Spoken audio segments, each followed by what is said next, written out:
Like these Dr. Insanity videos, they just never cease to amaze me because it's like they're so action packed. They're good collages of stuff. Like it'll just be a whole video full of like 5 different bank robberies or like, like just something where you go, bro, like I don't even think I've heard of one bank robbery, happening in my area. I mean, obviously everyone's probably maybe heard of a bank robbery happening in their area, but 5, like they'll just collage them all together, get all the footage, show who the people were, show what happened after. Like honestly, I don't know how I'm not subscribed to them. I should have been subscribed to them, but if you're watching this right now, go subscribe to Dr. Insanity. Shout out them, man. This guy just broke into a moving train and is attempting to hijack it with a deadly weapon. Drop it! Drop the hammer! Don't kill Jesus. But insane hijacking attempts like this aren't as rare as you might think. Just like the time a dangerous and terrifying man tried to steal a commercial plane with evil intentions. Police car, come on now! I will cut you. I'm a suicide bomber. But just how did this man get aboard the jet, and what exactly was he planning? Well, for that, we have to turn back the clock just 30 minutes to a simple shoplifting case in La Crosse, Wisconsin. At around 2:40 p.m., a man quickly identified as Cody Anderson headed to a gas station for a pack of cigarettes. At first, nothing seemed awry, but when he was unable to produce an ID, the clerk let him know that he was unable to sell him the goods. And then he started to get agitated and pleaded with the clerk to let it slide. He goes, I don't have my ID. I'm like, I'm sorry, I cannot sell them to you. And he's like, I'll do anything. What do you want? How much is it going to cost? What do you want? I said, I can't sell them to you. He like grabbed them from my hands and took off running out the door. And so I said, I'm calling the cops. Well, then Tony said he did drop a $100 bill out there. Do you have any video of the guy? Yeah. The plan was, dude, that's kind of fucked up because that lady was like an older lady. She was not like, she didn't look like she was even threatening at all. Like there's no way you needed to fucking like start screaming at her and then like grab the shit. Like that's just so ridiculous that you would do that, Like she doesn't even look like she was rude at all. She looks like, just any old lady. Like, doesn't even look like that type of person to be rude. It's fucked up. To check the security footage, ID the man, and bring him back to pay for the other cigarettes with a shoplifting charge added for the inconvenience. But with the power of hindsight, there are a couple of hints we can pick up on that clue us in as to what exactly Cody was planning. As mentioned, he was incredibly agitated and nervous, almost like he was desperate for something to calm him down. He also left $100 behind as he ran away, implying that this wasn't an issue of money. All that's to say that when the cops got this next call, they could have had a good idea who was waiting for them in the cockpit. Go ahead. Would you be able to clear to assist City at Colgan Air? They have a person driving a car on the strip, possibly intoxicated. 10-4. According to staff at the local airport, a man had just crashed through the locked gates to the runway at speed before repeatedly driving in circles around the airport, doing donuts, and using the runway as a drag strip. Staff assumed him to be intoxicated, which made his next move even more horrifying. He parked his car up by a small jet, stepped out, and brandished a knife at the crew, demanding they let him aboard. Due to the severity of this incident, a call went out to every nearby officer, and they arrived with arsenals of tactical gear and weapons to try and safely deal with the hijacking. I don't know what just happened. He just got on top of the jet. He closed the door. He did brandish a knife at me. He got on the jet? He got on the jet. I don't know if I copied that. He also did display a knife. And I believe he's going to be my theft suspect from Quick Trip Magic Vehicle. Correctly identifying the suspect as Cody, he instantly realized just how unpredictable this man could be. An airport employee also noted that they only had one chance to get this under control, as the outside switch to open the door works just once. The problem is, now the engines are active. They're on a timer before Cody gets the plane moving, and the cops have a huge decision to make. He else on the plane? No, but he has access and he has it powered up. Can you shut it off from here? No. Did he bust through the gate? Yeah, go right through it. He actually just sold the 2 cartons. He's up in the window. Come out! He's putting his shit on. Hey, open the door. Open the door. Open the door.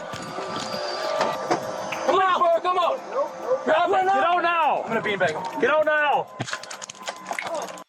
Open it again. I'm gonna beanbag him and come out. I don't have another cartridge. Come out now! Show me your hands! You have another taser cartridge? Show me your hands now! I've been practicing. Come here! Show me your birthmark. Cross police, show me your hands Show me now! your birthmark. I'll take lethal What cover. the I'm Move this fuck? way. Move this way so we don't cross. You got lethal? Police department, come out now! gonna sneak up and we'll see it. Doors open. I would back up, Josh. Nobody else is on the plane. All the plane.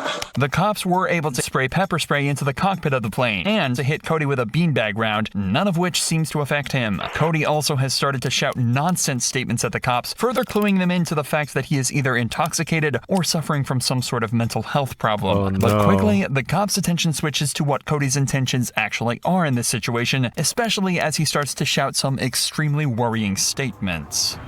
Let's just wait it. Police car, come on now. I will cut you. I'm a suicide bomber. You're under arrest. Come out. Allah Akbar. There's no vehicle blocking. I don't know for he's saying Allah Akbar and that he's a suicide bomber. I prayed for my entire life. All right, come down there and we'll talk, okay? I'm gonna cut my wrist.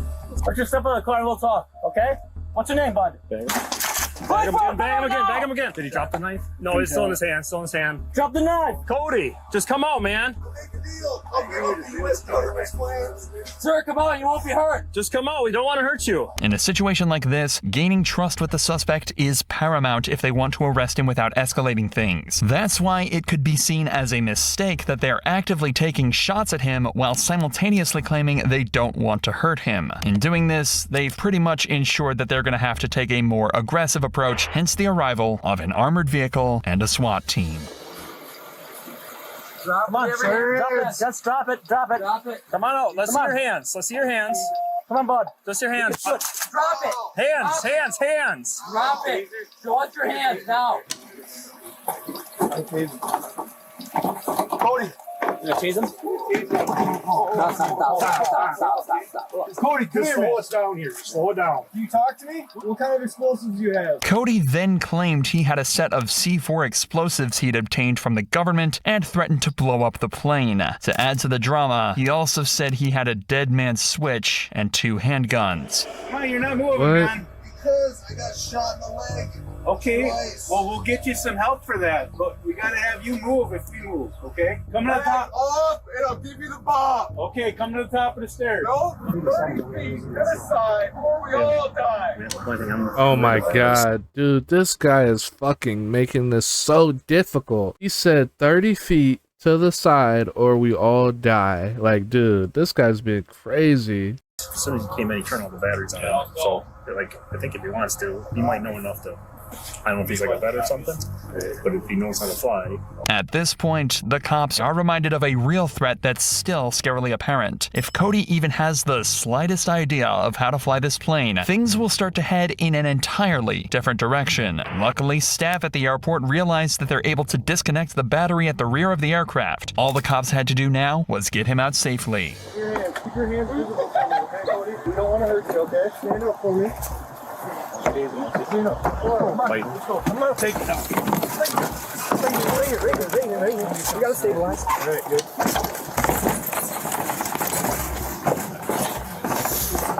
Wait.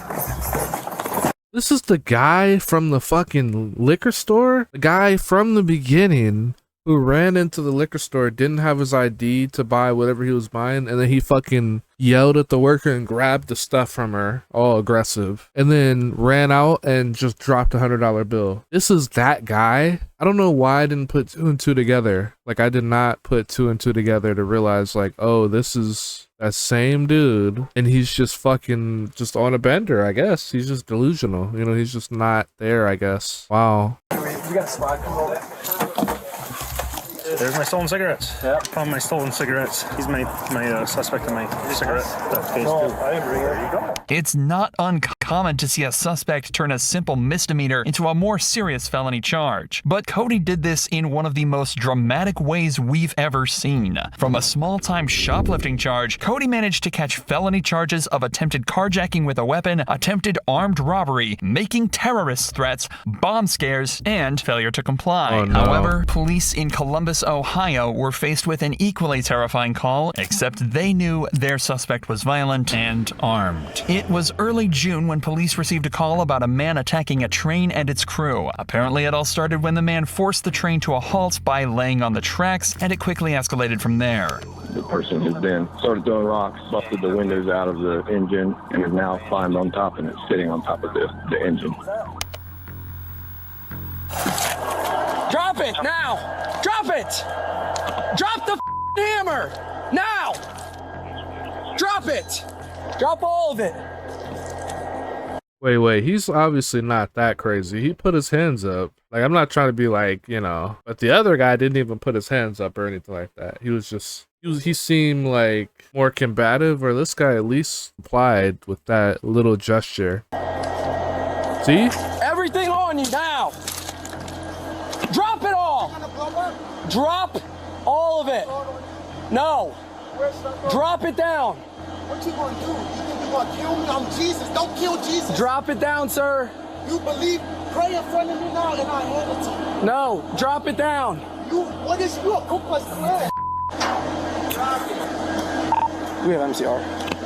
It took the cop just 20 seconds of listening to this guy to radio in for MCR, the Mobile Crisis Response Unit. This is a special division of the police department trained to deal with complex mental health or substance use related calls. And it's clear why they're needed here. This guy clearly has no fear. He didn't just hijack the train, but also stood directly in front of it, forcing it to stop, with seemingly no regard for his own well-being or that of the drivers he attacked. Hey, get a taser out. Come down, sir. Come down. Oh no. Come down. Come down. I'm not playing with games with you, buddy.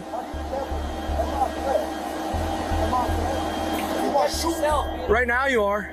Are you gonna shoot me with my hands behind? Put the flares down. I'm gonna cover up.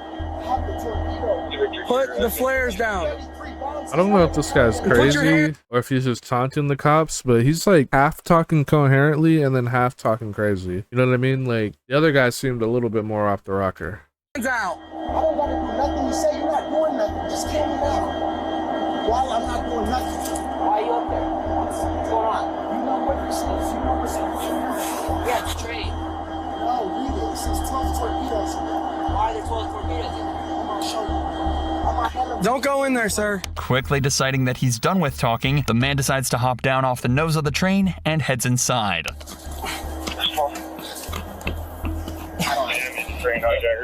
Hey, come out again, bud. I don't know what he has, dude. Yeah, but if he's lighting them. Open it up.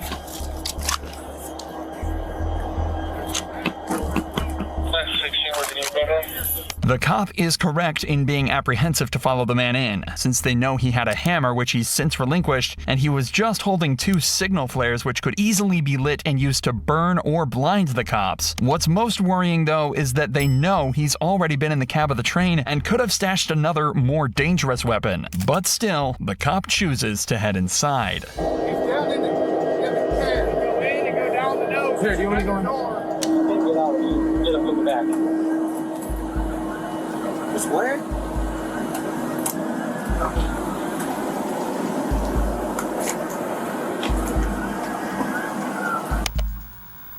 How can I get down there?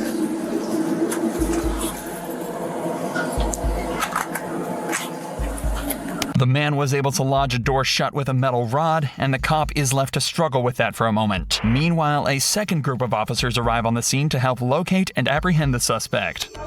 He's still right here. Yeah, go in the cab. It's probably just this flare that he has. Can you see in at all?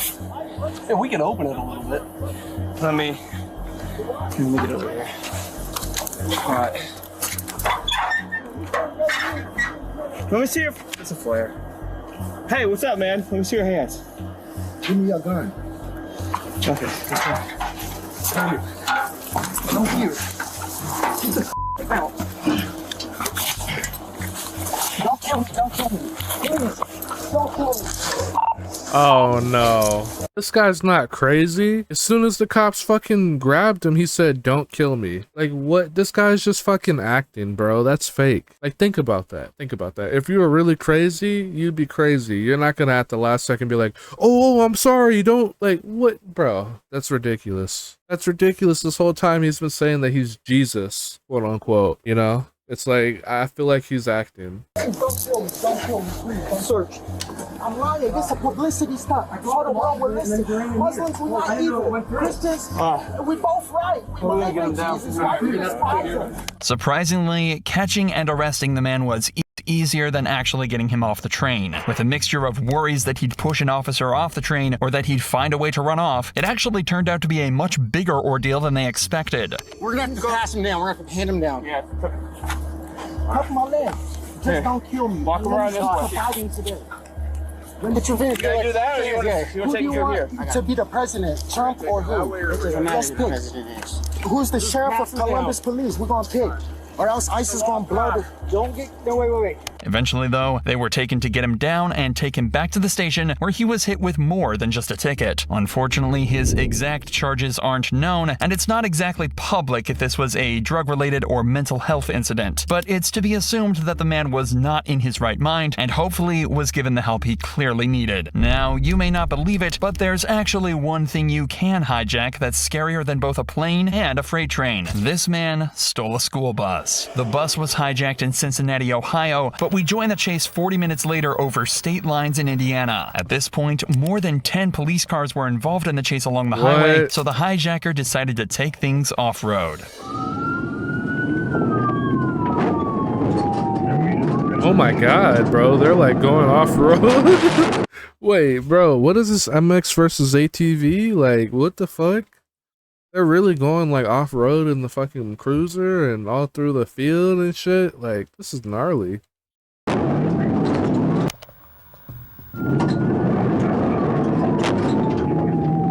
This maneuver managed to shake off some of the less field-equipped cars, but they were still 5 sturdy 4-wheel drive cars in pursuit, and they weren't planning on letting up, especially as they had no idea who was left on board.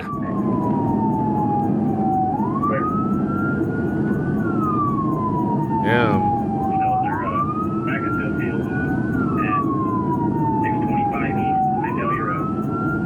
What is it? He just went back on the road. Why did he That may have looked like a pointless and dangerous move, but it was actually proof that this guy knows what he's doing. Ahead were 2 cruisers positioned on the side road, and the driver knew that could only mean one thing. They put down a stop stick, a set of spikes designed to puncture the tires of the fleeing vehicle and to prevent it from driving. However, the driver has to know that if he's ever outrunning the cops, they've got a litany of other tricks to stop him. So he knows he's got to up the ante if he wants to have any chance of escaping. Clear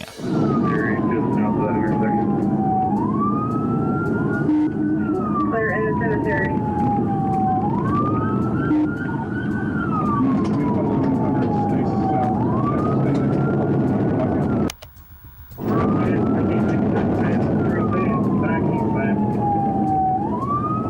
You advised he went through a fence and now back eastbound. Wires through some electrical fencing here. So they're driving through like somebody's like yard. I wonder if they have to pay. Like, do they have to like fix the yard? Cause bro, they're fucking this shit up. Or I mean, I guess the guy who's running from the cops probably does. But that's the only thing I'm thinking is like, bro, you know how mad I would be if there was a fuck ton of tire tracks from a bus and 5 police cars in my fucking yard? Like, that'd be ridiculous. Like in the dirt? I mean, come on.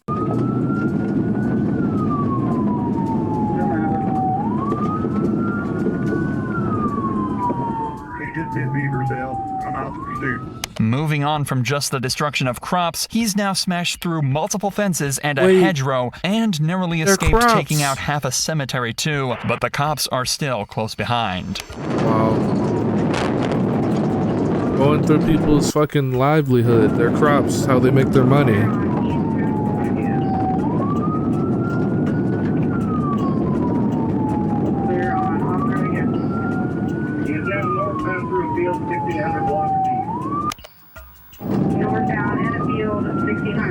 Oh my God, look at all the cops. The move actually managed to shake off a lot of the cops, but luckily a police helicopter that had just been dispatched managed to keep the bus in the view, and the ground units were able to cut him off a couple minutes later back on the highway. Northbound on State Road 9, the bus is coming towards you.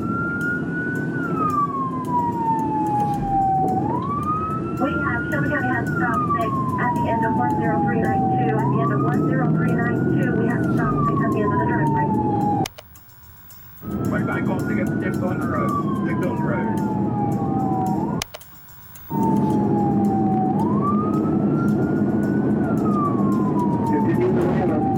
There are frankly dozens of cars in pursuit now, allowing them to cleverly split apart and attempt to cut the bus off in various different directions. But as it would turn out, that's not how they'd catch the driver.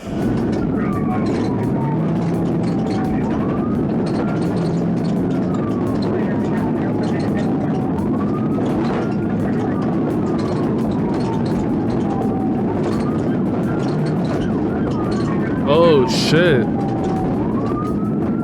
He crashed. He either crashed or he hit like an intense dip. Because look at the front. Well, you can't see it now.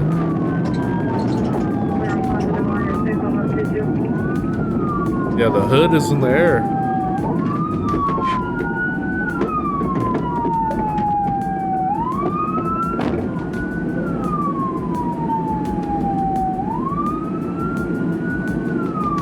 Who was it? Who was that?